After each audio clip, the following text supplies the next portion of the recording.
Baik, assalamualaikum warahmatullahi wabarakatuh.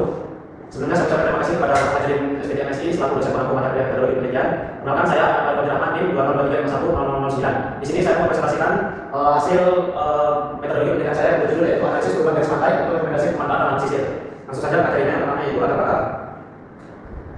Latar belakang wilayah pesisir merupakan kawasan perairan antara daratan dan lautan memiliki potensi sumber daya alam yang besar seperti faktor perikanan, pariwisata, dan pemanfaatan lahan.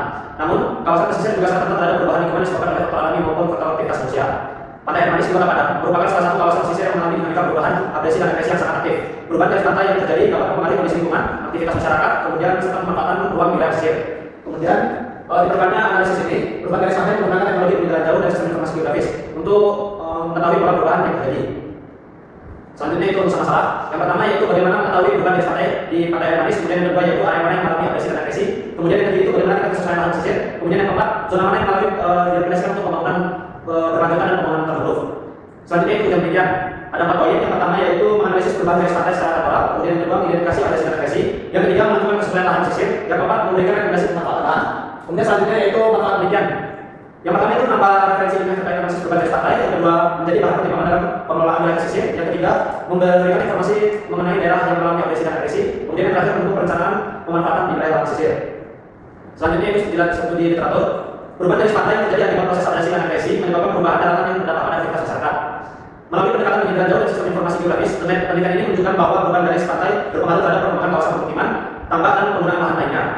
Hasil penelitian menegaskan bahwa pemantauan garis pantai secara berkala sangat diperlukan untuk mendukung perencanaan wilayah pesisir yang berkelanjutan. Penelitian ini sangat relevan dengan penelitian yang dilakukan karena sama kaji perubahan garis pantai sebagai dasar pengelolaan dan pemanfaatan pesisir.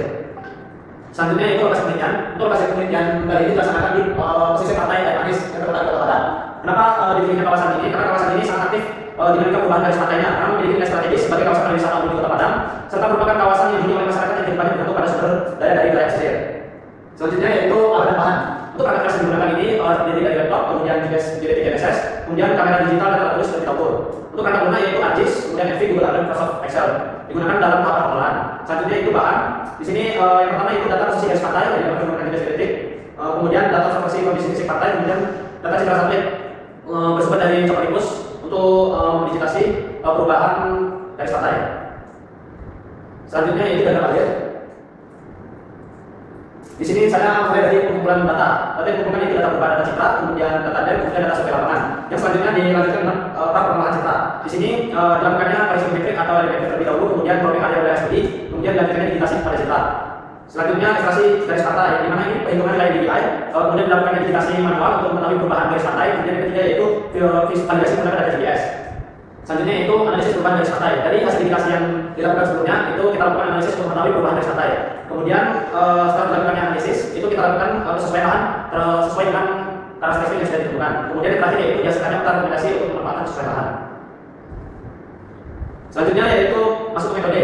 Metode yang digunakan ini adalah metode endpoint rate atau metode EPR. Bertujuan untuk menghitung laju perubahan garis pantai berdasarkan posisi garis pantai pada waktu yang berbeda. Prinsip rumus ini yaitu membandingkan posisi garis pantai awal dan posisi garis pantai akhir. Kemudian menghitung laju perubahannya per tahun. Rumusnya diantaranya EPR sama dengan D2 atau posisi garis pantai pada tahun lalu itu dikurang dengan D1 yaitu posisi garis pantai pada tahun awal. Kemudian dibagi dengan T2 yaitu tahun pengamatan akhir dikurang dengan D1 yaitu tahun pengamatan awal. Yang dimana nanti akan menghasilkan nilai EPR. Kemudian nilai EPR yang kurang dari 0 itu menunjukkan terjadinya perubahan agresi atau pengulangan daratan. Kemudian nilai EPR yang lebih dari 0 itu menunjukkan terjadinya agresi atau penambahan daratan. Kemudian apabila nilai EPR sama dengan yang terdapat menunjukkan kondisi garis pantai sangat relatif dan stabil. Selanjutnya yaitu analisis dan parameter.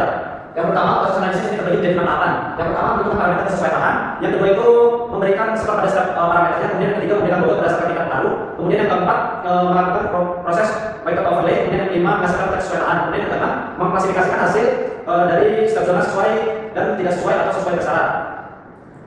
Selanjutnya itu parameter yang digunakan itu yang pertama laju agresi. Alasan penggunaannya itu menunjukkan tingkat kerentanan wilayah terhadap kisaran pantai. Kemudian yang kedua itu jarak dari pantai. Kemudian menunjukkan tingkat keamanan wilayah dan pengaruh gelombang dan pasang surut. Kemudian yang ketiga pemilihan lahan. Mempengaruhi stabilitas lahan dan kemudahan pembangunan. Yang keempat itu penutupan lahan. Berguna mengembangkan lokasi existing serta tingkat perlindungan alam di wilayah pesisir. Kemudian yang akhirnya parameter ini dihasilkan analisis menghasilkan 3 kelas kesesuaian lahan. Demikian presentasi yang dapat saya presentasikan pada kesempatan kali ini. Saya ucapkan terima kasih apabila ada kesalahan baik dari kata ataupun perilaku. Saya akhiri. Wassalamualaikum.